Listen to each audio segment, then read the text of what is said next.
Mara didn't believe in cursed places, haunted buildings, or anything that sounded like it belonged in a late-night Reddit thread. She believed in rent prices, broken elevators, and neighbors who played music too loud on weekdays. That was the kind of reality she trusted.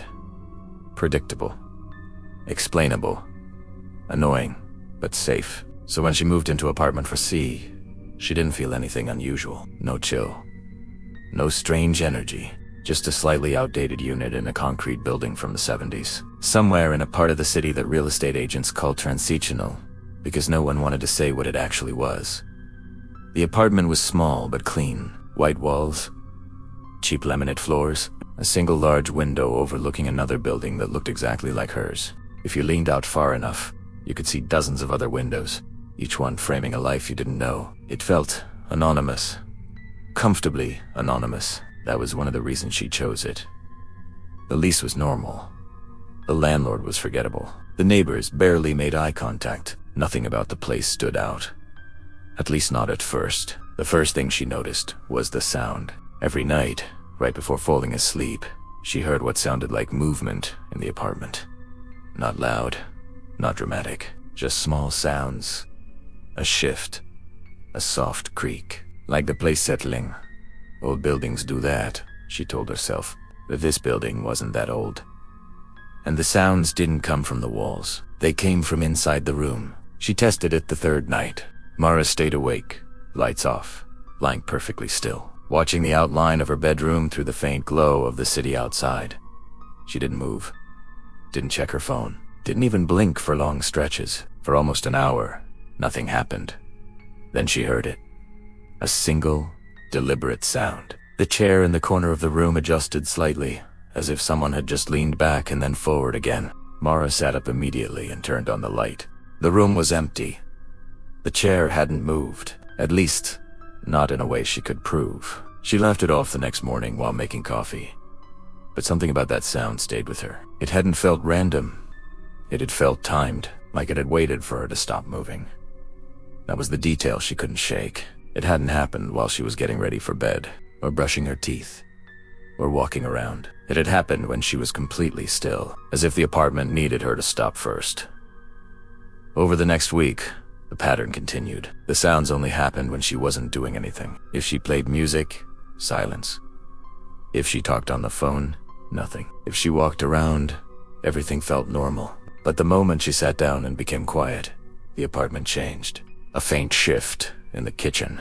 A soft knock.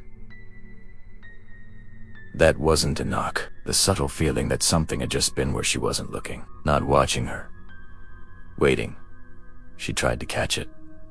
Left her phone recording while she sat motionless. The playback showed nothing unusual. No sound. No movement. But she remembered hearing it. Clearly.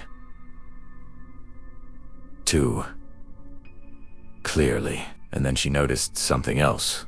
In the recording, she wasn't sitting exactly the way she remembered. Her head was tilted slightly toward the hallway, like she had been listening, even though she had no memory of doing that. By the second week, the apartment began to feel responsive. Not active. Responsive. When she paused at the sink, the refrigerator motor would stop. When she stood in the hallway, the faint electrical hum inside the walls would disappear. The place didn't make noise unless she wasn't paying attention. It was as if the apartment avoided being observed. Mara started sleeping with the TV on. The sound stopped completely. That should have comforted her. Instead, it made things worse. Because it meant the apartment preferred when she wasn't aware. One night, the power went out. Not the whole building, just air unit. The silence was immediate and overwhelming. No TV, no fridge, no city noise bleeding through the walls. For the first time, the apartment had no distractions. Mara sat frozen on the edge of her bed, waiting for the usual creak or shift. Nothing came. Minutes passed. Then, very slowly, she realized something was wrong. The silence wasn't empty. It was occupied. There was a presence in the room. Not visible, not audible, but positioned, like someone standing just outside her field of vision, perfectly still. doing exactly what she was doing. Waiting. Her phone buzzed suddenly in her hand, even though she hadn't touched it. A notification appeared. Front camera in use. Mara stared at the screen. She hadn't opened the camera, hadn't unlocked the phone. But the screen showed a live image. Not of hair. Not of air of the room. From a corner where there was no camera. The angle was impossible. It was watching her from inside the apartment. She dropped the phone, heart hammering, and the screen went black instantly. When she picked it back up, there was no app open, no recording saved, no evidence anything had happened, except now she understood. The apartment wasn't haunted. It wasn't hiding something. It was learning how to look back.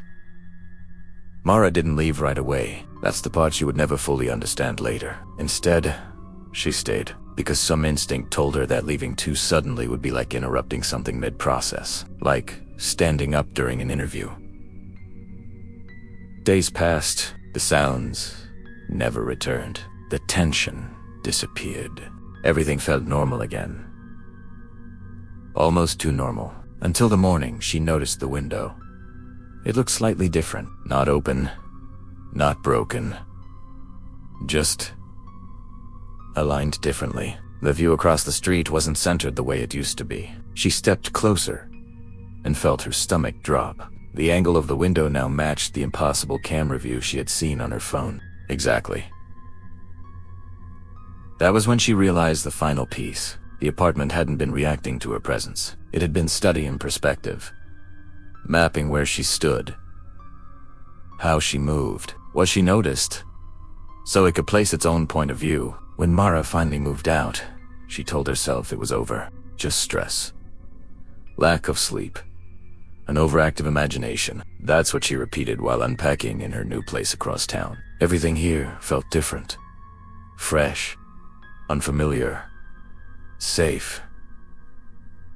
On her second night, she sat quietly on the edge of her new bed. No TV, no music, just silence. She didn't mean to test it. She just sat there, thinking, breathing, existing. And somewhere, deep in the walls, something adjusted, not moving toward her, but aligning, as if it had already been there, waiting for her to arrive.